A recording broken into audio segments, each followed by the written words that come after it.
Respira fundo. Hoje, você vai ouvir uma das mensagens mais profundas e impactantes da espiritualidade. Maíse Braga, com sua voz suave e olhar firme, nos conduz por uma jornada onde o inimigo não está do lado de fora, se está dentro de nós. E ele tem nome, é o medo. Quantas decisões você adiou por medo? Quantos caminhos não percorreu por sentir-se fraco, pequeno, incapaz? Quantas vezes deixou o amor, a fé, o recomeço, esperando no canto, porque o medo te paralisou? Nesta palestra extraordinária, Maíse revela como o medo nos destrói por dentro, esvazia nossos sonhos e, muitas vezes, repete padrões espirituais que vêm de séculos. Ela fala de dores que carregamos, de espíritos que voltam e de vidas que desmoronam por não conseguirem vencer o medo da própria luz. Mas e você? Está pronto para se libertar? Assista até o fim. Porque aqui, nesta mensagem, pode estar o chamado que seu espírito esperava há muitas existências. Se inscreva, curta e comente. Qual é o medo que você sente que precisa vencer? Amigos, nessa noite, conforme combinei com Lisier, vamos falar um pouco acerca de um dos sentimentos que Jesus nominalmente colocou para nós: o medo. Na parábola dos talentos, quando ele diz que o Senhor dividiu talentos entre determinadas criaturas, houve uma, na hora da aferição de valores, que disse: tendo medo, eu escondi na terra o teu talento. E os amigos espirituais dizem que esse ser, denominado da parábola dos talentos por Jesus, é um pouco todos nós. Porque em muitas ocasiões da nossa existência, em muito momento da nossa caminhada espiritual, nós, por causa do medo, ficamos paralisados para tomar decisões importantes para a nossa renovação. E os espíritos citam inúmeras situações. Inclusive, Emmanuel, através do Chico, comentava que quando uma mãe que aguarda um filho na gestação sofre um aborto natural, invariavelmente, aquele espírito que estava se preparando para vir sofre o medo de retornar. E muitas vezes o aborto natural é uma tristeza para a mãe, para o pai, mas para o espírito, que por um pequeno período ficou ali abrigado, é uma nova conscientização.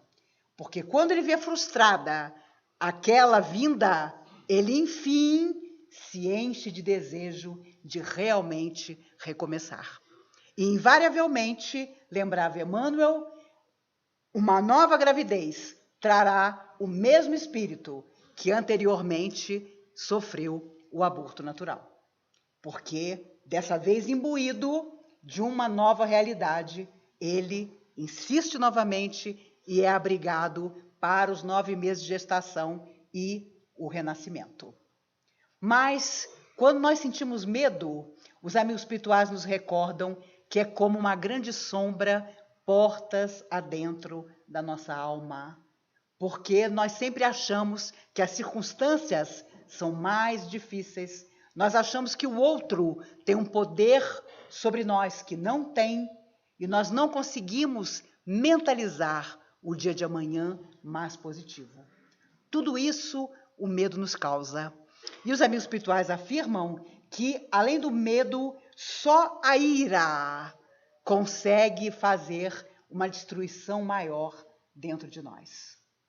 E André Luiz recordava que quando você perde a cabeça, como se diz, numa discussão, numa briga, quando você se altera emocionalmente de forma profunda, você mata células do seu próprio corpo físico que nunca mais se recuperam. Tamanha a força destrutiva que tem uma hora de raiva, uma hora de discussão em que nós não conseguimos voltar ao nosso normal. O medo, segundo os espíritos, faz um mal semelhante, porque ele vai minando as nossas energias espirituais.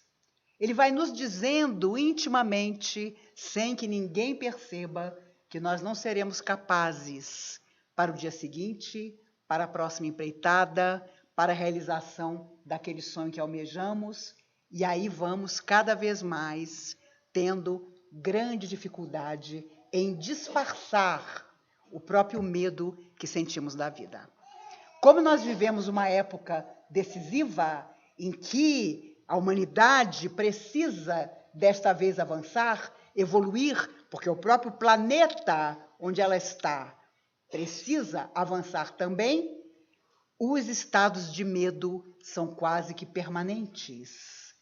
Há povos que são dominados por tiranos que lhes impõem o medo. E isso aconteceu em todas as épocas da humanidade.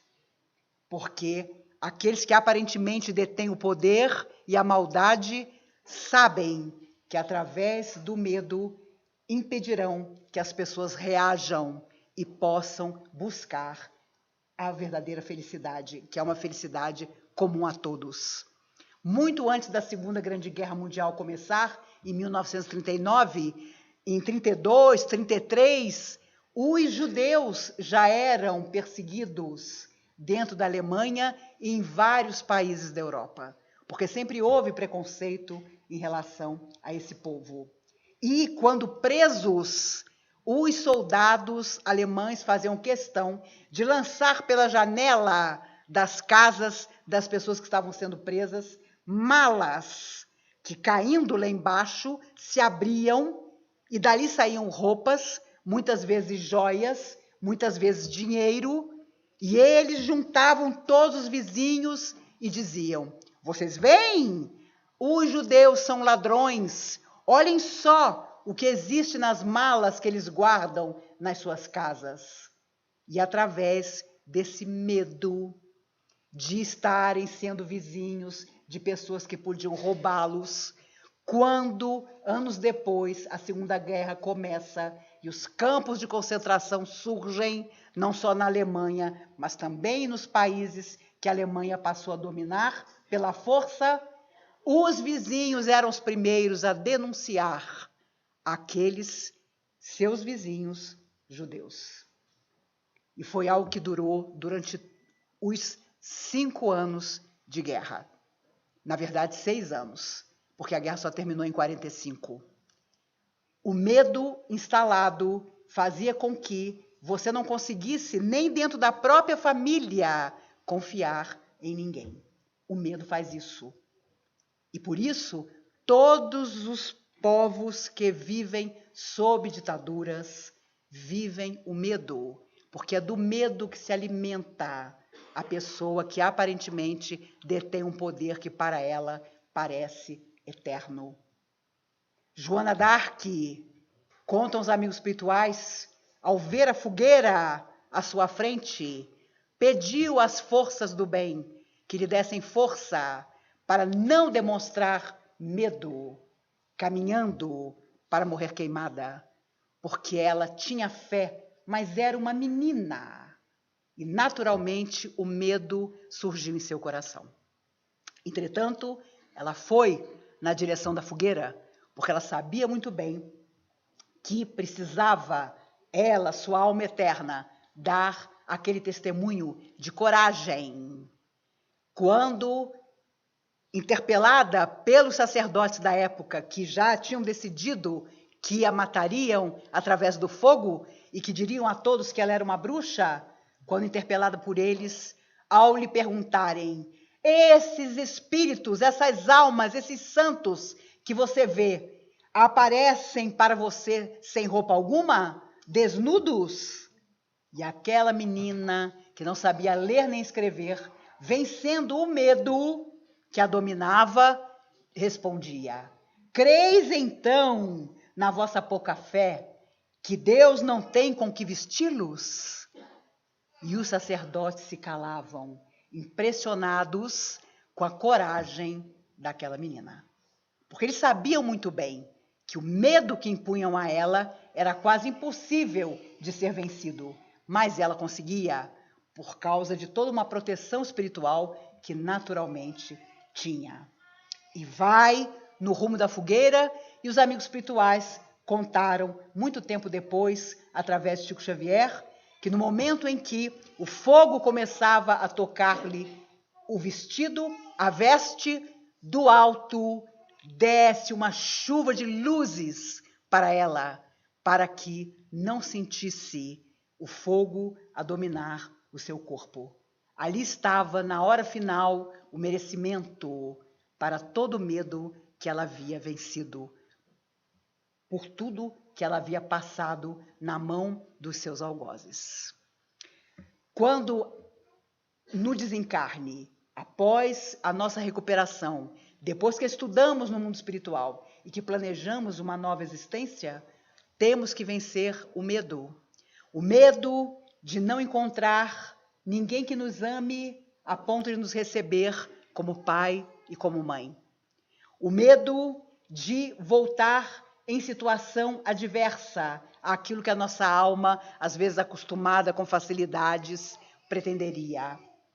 E no Livro dos Espíritos, Kardec pergunta aos amigos espirituais: aqueles que renascem em ambientes dificílimos, de vícios, de violência, o fazem de propósito? E os espíritos respondem: sim, eles vêm nesses lugares para mudar os seus destinos, mesmo em ambientes extremamente adversos a si mesmos. Portanto, aqueles que provocaram a violência em outras existências, muitas vezes renascem em situações de violência, não para voltarem a ser violentos, mas para vencer a violência através de uma nova atitude. Se havia uma coisa que os romanos sabiam muito bem, na época do Cristo, era impor o medo a todos os povos que dominavam. E a primeira coisa que faziam era estabelecer que qualquer que fosse a religião, a fé daquele povo que agora estava vencido, ela deixava de existir. Porque apenas os ídolos romanos, apenas os deuses romanos é que valiam.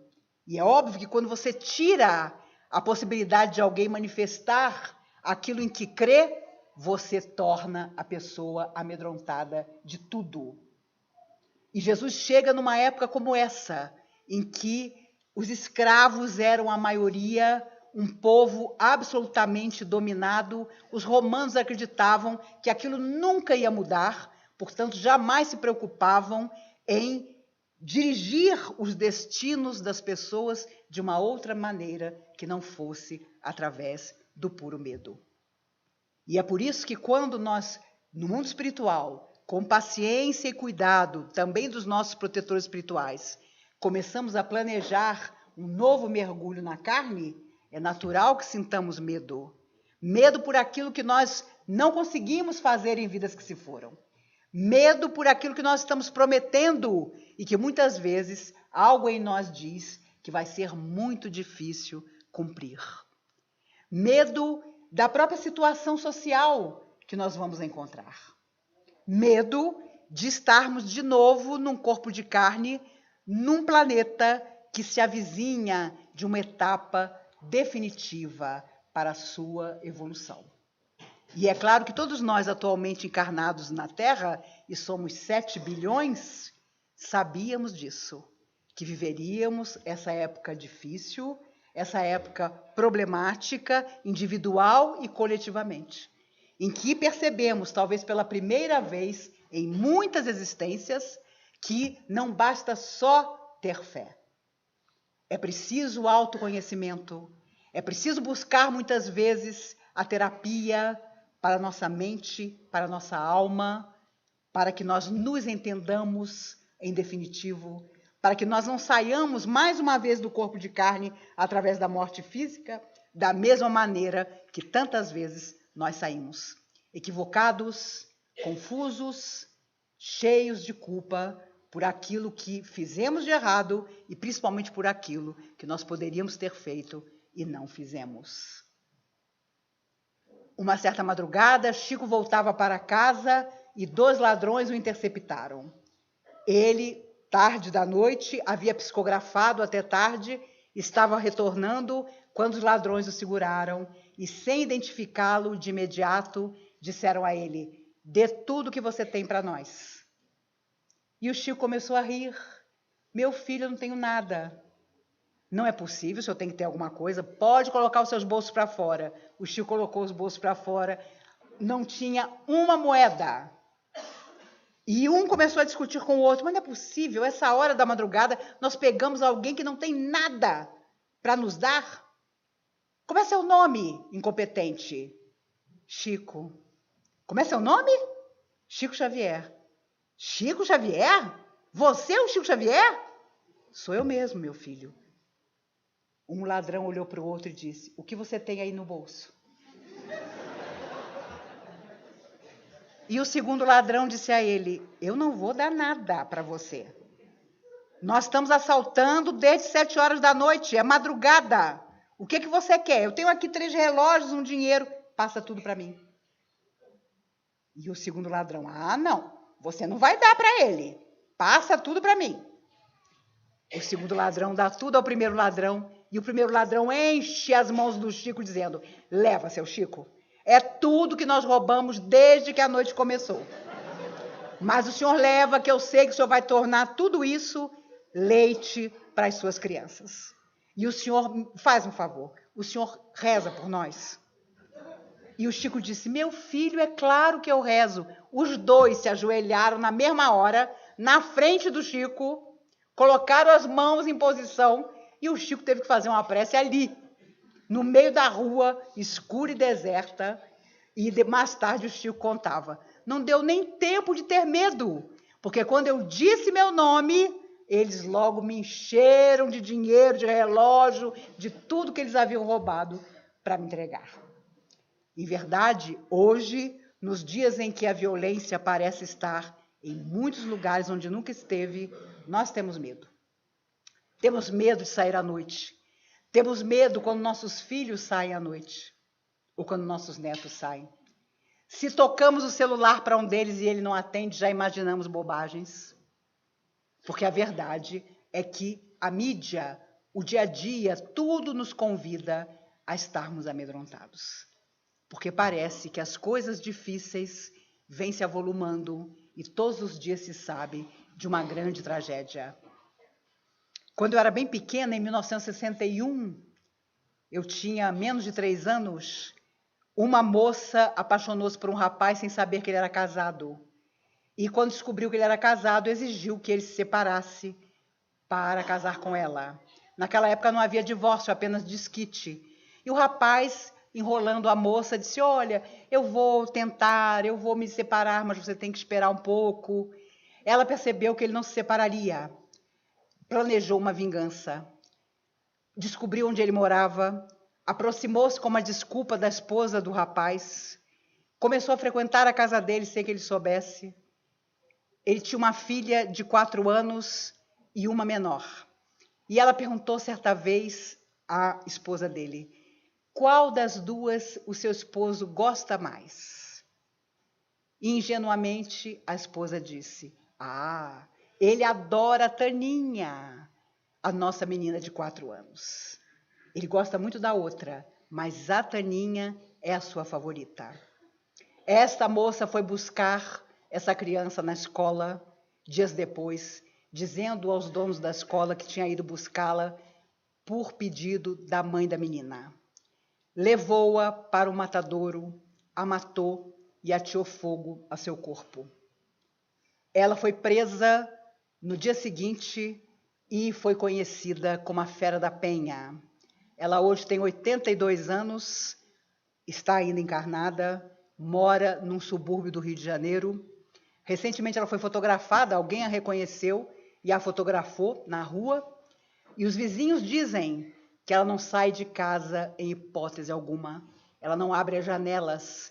E embora ela tenha cumprido quase 30 anos de cadeia, ela está presa dentro dela mesma. Mas naquela época, quando eu era pequena, crimes como esse eram um comentário para o país inteiro durante mais de 1 ano, porque não havia o que existe hoje. A cada hora, a cada 24 horas, você se amedronta mais ainda, porque um novo crime acontece.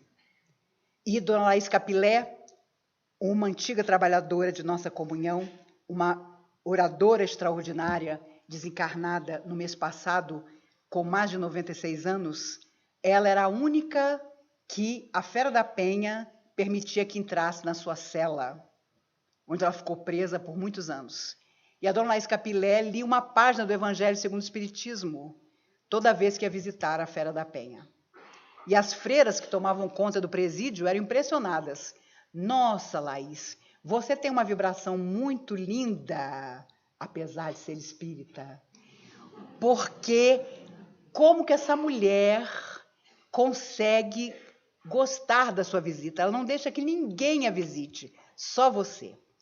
Mas o dia da Dona Laís também chegou, porque num determinado capítulo do Evangelho segundo o Espiritismo, falava-se sobre resgates, sobre aquilo que você faz e que de alguma forma você tem que resgatar.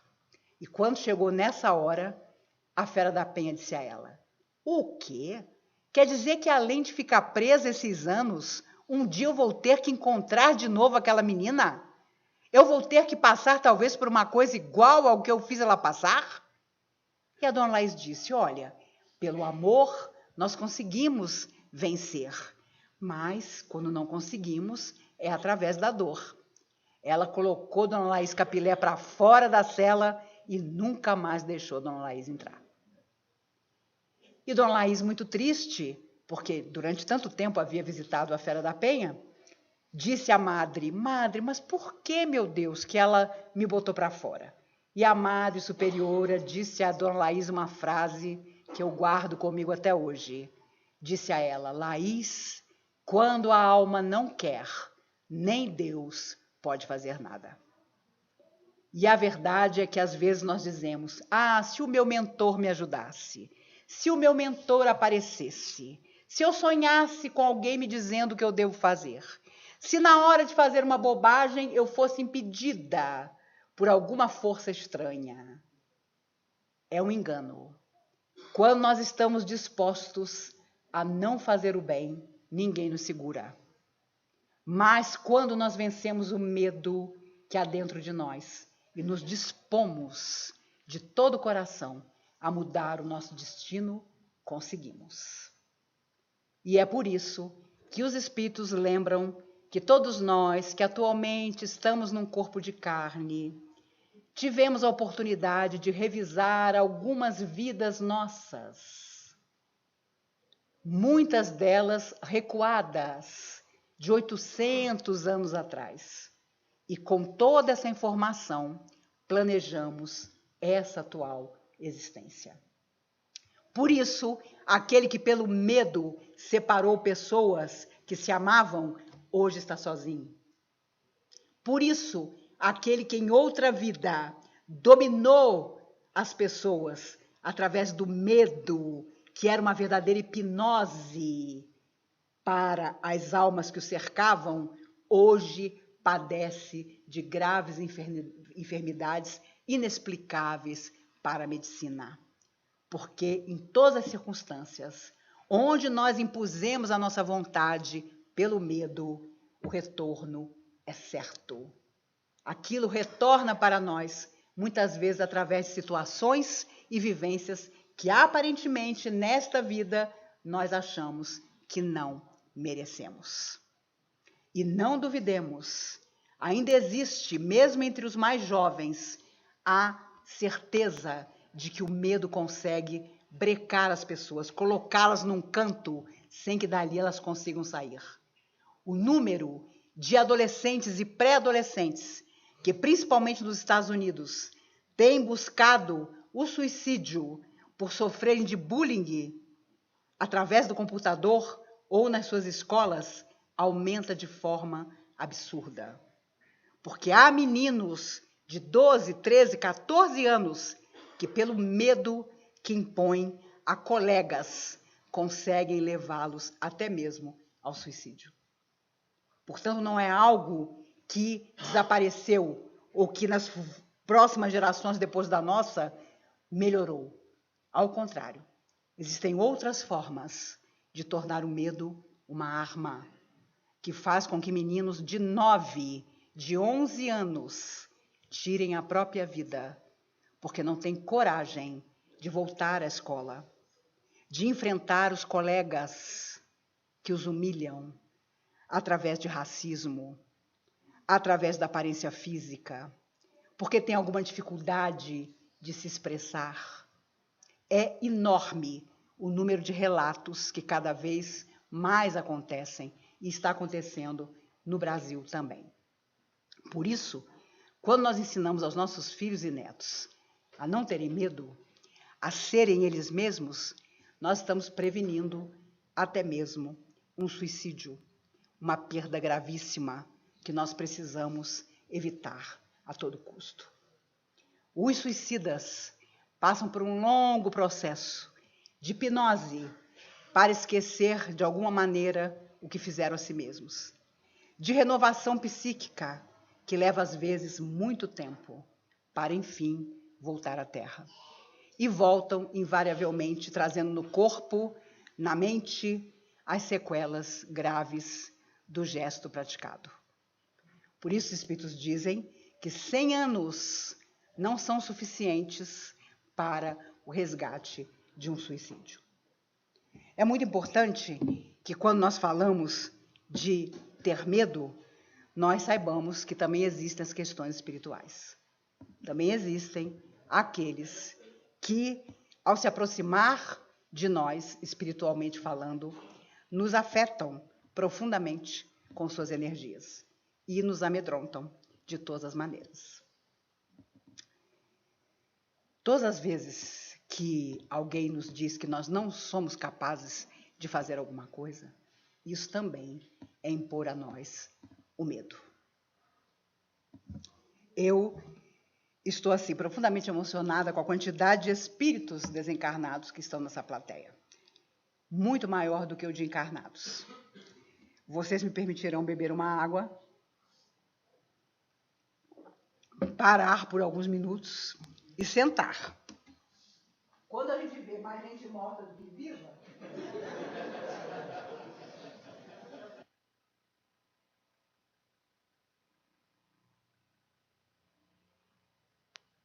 há muitos espíritos que hoje foram trazidos aqui, não simplesmente pelo tema, mas porque vieram conosco, nós encarnados. E havia um rapaz, na hora da prece, ao lado da Lisier, que se aproximou dela e disse, para mim, referindo-se a Lisier, diga a ela que essa força que vive com ela sempre estará com ela. E o rapaz começou a chorar, emocionado de poder dizer isso a Lisier. Tem muito tempo que eu não vejo a Lisier, nem sei se ela está precisando dessa força. Mas eu fiquei muito comovida de ver quantos amigos espirituais estão presentes e, ao nos olharem, eles anotam, ao observar o nosso psiquismo, os sentimentos que nos vão na alma, a nossa necessidade. E eu fiquei ali pensando se nós temos ideia do que significa estarmos dentro de uma casa que um dia o nosso coração escolheu. O que significa você sair daquela azáfama do dia a dia e, por um dia que seja, estar aqui para tomar o passe, ou mesmo que você não tome passe. Só esse momento em que estamos aqui pensando juntos sobre determinada coisa faz com que as forças maiores possam nos beneficiar de uma forma mais direta. E nós nunca precisamos tanto como nos dias que correm, em que você encontra tanta gente para reclamar, tanta gente para dizer, eu não faço mais isso, eu não frequento mais, eu não faço mais o bem, porque eu fiz o bem um dia e não tive retribuição. Os amigos espirituais contam que quando Jesus foi crucificado, nós mandamos para o universo um recado difícil de que nós não queríamos Jesus. Nós, como humanidade, não queríamos a mensagem dele. E os apóstolos, que também tiveram medo e por isso não estavam ali no momento da crucificação, só João estava, o mais jovem de todos eles. que tinha 20 anos quando Jesus foi crucificado. Quando começou a seguir o Cristo como apóstolo, tinha 17. Era um menino, mas estava ali ao lado de Maria, no momento final de Jesus. Todos os outros se esconderam. E olhem bem o que era o Cristo.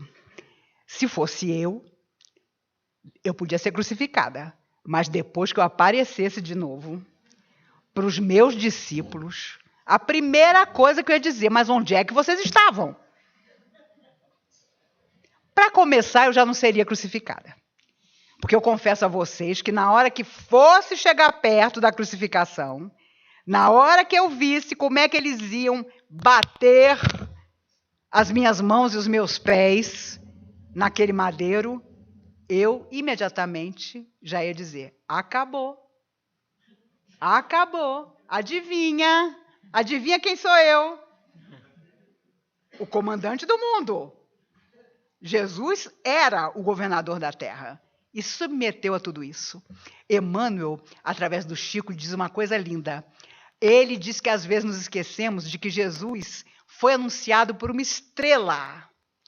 E jamais, em momento algum, ele disse, não se esqueçam que eu fui anunciado por uma estrela. Nunca disse isso em momento algum da sua existência na Terra.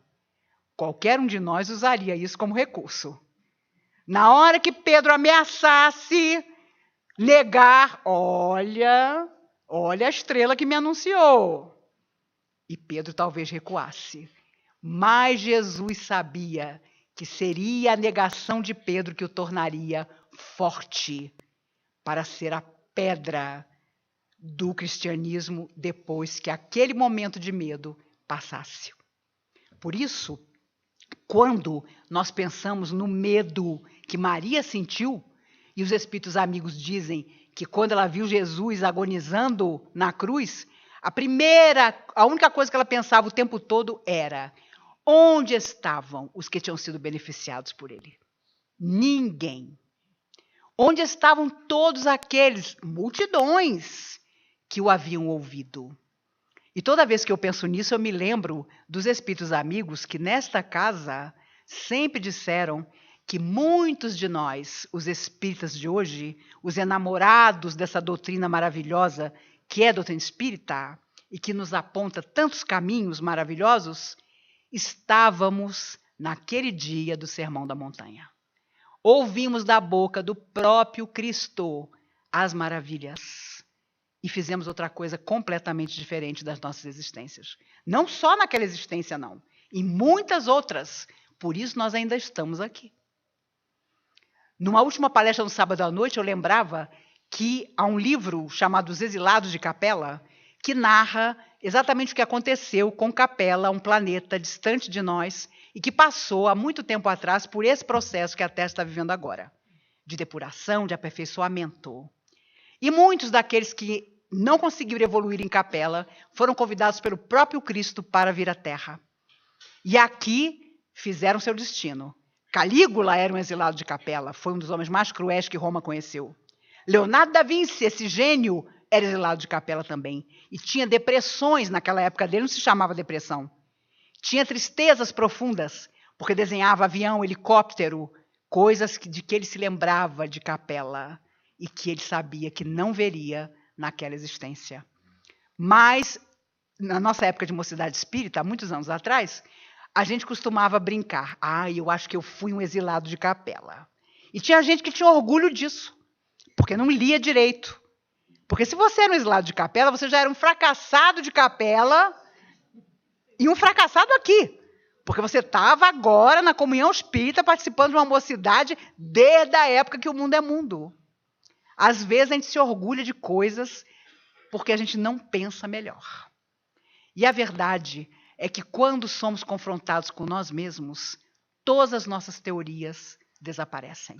Porque a única coisa que fica valendo é o bem que nós não conseguimos fazer. Hoje, que a juventude ou a saúde relativa ainda nos beneficia, nós estamos tranquilos. Mas o dia de amanhã vem perto, como dizia Emmanuel através do Chico. E um dia todos nós retornaremos. É a única certeza que nós temos. retornaremos todos através daquilo que chamamos de morte física. E nos será perguntado o que nós fizemos dos talentos que nós tínhamos, do medo que nós precisávamos vencer. Hoje em dia as pessoas têm medo de colocar a sua opinião. Eu não tenho nada a ver com isso.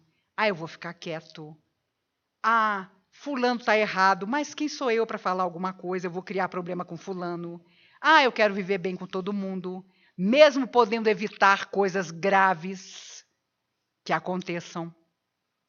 Recentemente, eu moro no setor sudoeste, eu estou na minha janela, num sábado de manhã, escuto uma briga no prédio em frente ao meu. E a briga começou a aumentar a ponto de o meu prédio não é tão próximo assim, mas dava para ver claramente o andar de onde vinha, a janela de onde vinha a briga entre um casal. A persiana estava baixada. De repente, ele parte para cima da moça e joga a moça pela persiana. E a sorte é que ela não caiu do 5º andar, porque a persiana segurou o corpo dela. Quando eu já estava me arrumando, porque eu tive a ideia louca de ir até lá, ao invés de chamar a polícia do meu telefone fixo, que é o único que eu tenho, eu vi que o vizinho do 4º andar chegou na janela e disse: eu estou subindo aí. Para que ele percebesse que pelo menos alguém do prédio dele estava não se sentindo acovardado e ia ajudar aquela mulher que estava apanhando. Porque às vezes nós achamos que, não, em briga de marido e mulher, ninguém mete a colher. E escutamos os gritos.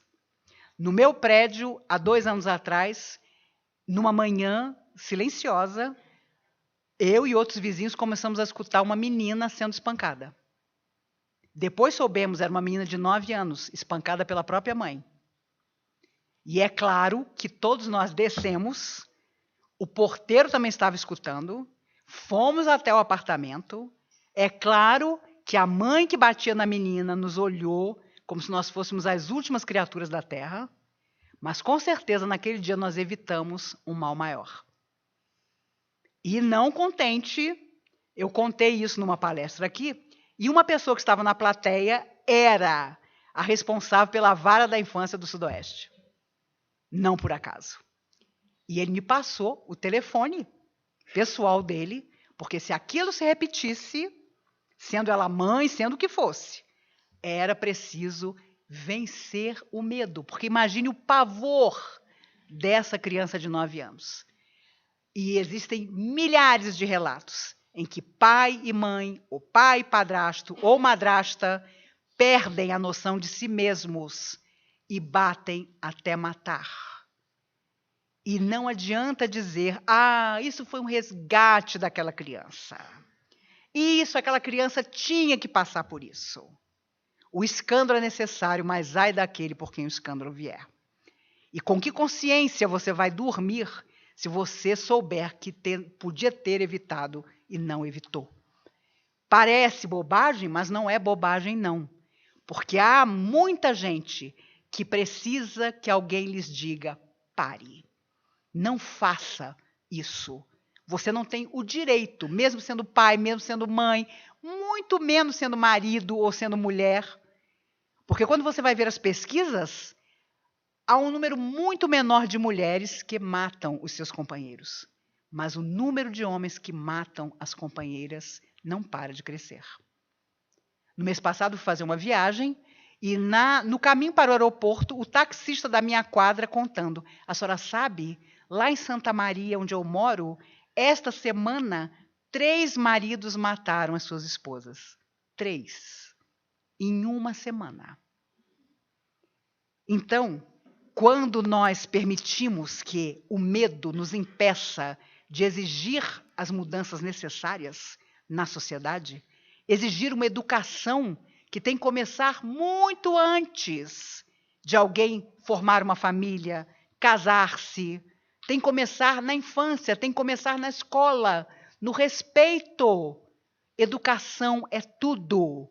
Aqui é o meu limite. Eu não posso ultrapassá-lo, porque o direito do outro começa quando o meu acaba. E isso é para ser ensinado dentro de casa. E eu conheço pais que são reféns dos filhos. E ainda vem me dizer, Maíse, você precisa conhecer meu menino. Ele é do 3º milênio. Ele é um ser de luz. Já foi convidado a se retirar de 3 escolas. Porque ninguém aguenta ele. Tamanha inteligência.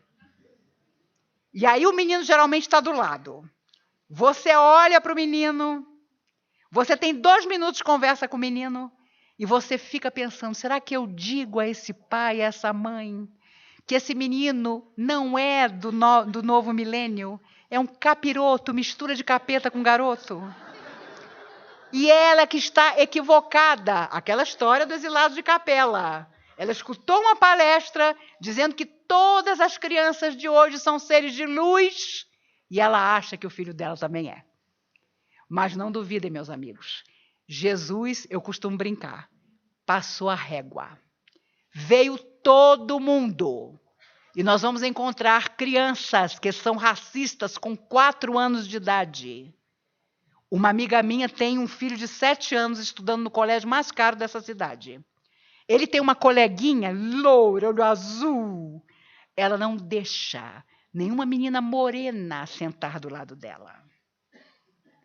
Como que uma menina de 7 anos pode ser desse jeito?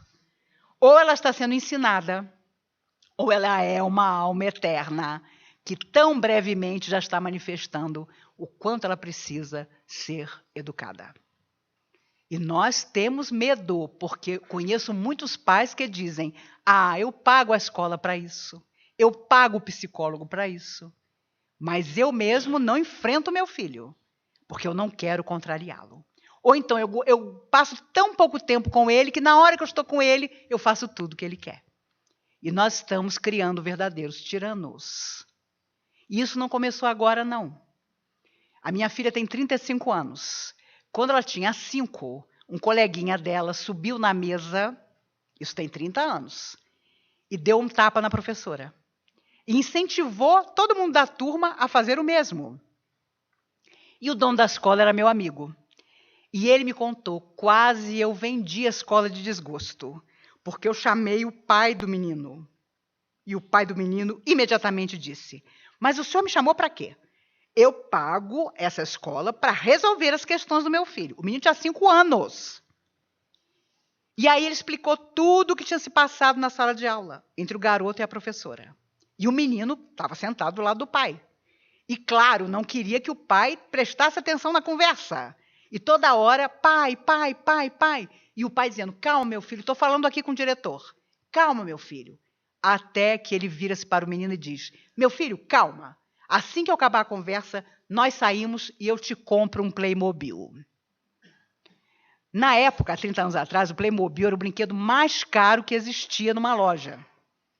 E esse pai prometeu um Playmobil para um menino que tinha dado um tapa no rosto da professora. Isso foi há 30 anos. Eu avalio como não esteja hoje. Eu ainda não tenho neto para saber. Mas as pessoas que têm filhos ou netos pequenos, às vezes me contam histórias que se passam nas escolas pagas, e muito bem pagas, que são assustadoras. Por isso, quando os amigos espirituais dizem que nós passamos um longo processo para reencarnar, que nós lutamos por esse corpo que nós temos atualmente, porque não foi assim fácil, não. Nós tivemos que prometer muito. E hoje nós temos como desencarnados próximos de nós, às vezes, espíritos invisíveis aos nossos olhos materiais que foram nossos cúmplices e que vêm ver o que nós estamos fazendo, porque eles tiveram menos coragem do que nós e não conseguiram voltar novamente. E nós prometemos tanto que conseguimos. E uma vez o Dr. Bezerra de Menezes contou aqui na comunhão, através da Dona Irene, que havia pessoas tão bondosas na Terra, e é bom a gente falar sobre isso também, que quando ficavam gripadas, até os sofredores que cercavam essas pessoas iam nas altas esferas do mundo espiritual para pedir por elas. Porque sabiam que era uma pessoa boa, que tinha importância na Terra para o equilíbrio da sua família, da sua vida e da vida em torno e que precisava ser ajudada para continuar. Então também existe isso. Quando você amealha tanto benefício, quando você se torna conhecido na pátria maior por espalhar luz. Infelizmente, a maioria de nós ainda não consegue fazer isso. Mas já há muita gente, conforme os Espíritos dizem, que está construindo na Terra o céu. Muitas vezes anonimamente, muitas vezes de forma humilde, e nós não damos nem valor àquela pessoa porque ela não tem o estudo que nós temos, ou porque ela não ganha o dinheiro que nós ganhamos, ou porque ela não está no nosso status social. Mas são essas pessoas que passam invisíveis, muitas vezes almas iluminadas, em que a Terra ainda se sustenta. Por isso, façamos o nosso melhor. E com esse pensamento de amor, agradecendo a vocês, agradecendo a todos os espíritos que aqui estão e que nos abraçam, afetuosos, na certeza de que agora vai. Nós vamos dar um jeito na nossa existência, que possamos fazer isso. E quando ficar muito difícil, vamos vir para cá, vamos conversar, vamos buscar uma orientação segura, vamos buscar trabalho, vamos tomar passe, mas baseados na energia que vamos receber, espalhar essa energia lá fora com todo aquele que cruzar o nosso caminho. Não guardar para nós essa energia abençoada que uma casa de oração nos proporciona, mas, uma vez saindo, espalhar. No olhar, na palavra, no silêncio acolhedor, em todas as ocasiões em que nós não vamos fugir, nos omitir, esquecer, fingir, achar que nós não estamos vendo aquilo que nós realmente podemos modificar. Que Jesus nos abençoe e guarde hoje e sempre. Chegamos ao momento mais forte desta mensagem. Maíse Braga encerra sua fala com uma revelação poderosa. O maior medo que precisamos vencer é o de sermos quem viemos para ser. Não é medo da morte, do fracasso, da solidão. É o medo de nos olharmos no espelho e reconhecermos que ainda há muito a mudar. Que, por trás das máscaras que usamos todos os dias, existe um espírito que já caiu, que já errou, mas que está aqui tentando mais uma vez. E ela alerta. Não permita que o medo destrua seu plano reencarnatório. Não fuja do compromisso que sua alma assumiu antes de nascer. Não aceite a prisão da covardia espiritual, porque a omissão também é um tipo de queda. Se Jesus, diante da cruz, não fugiu. Se Maria, em silêncio, enfrentou a dor do filho. Você também pode vencer a sombra dentro de si. Que essa mensagem toque o seu coração como tocou tantos outros. Compartilhe com alguém que precise ouvir isso. Deixe nos comentários qual parte dessa mensagem mais mexeu com você. Se inscreva no canal. Caminhe conosco nessa jornada de luz.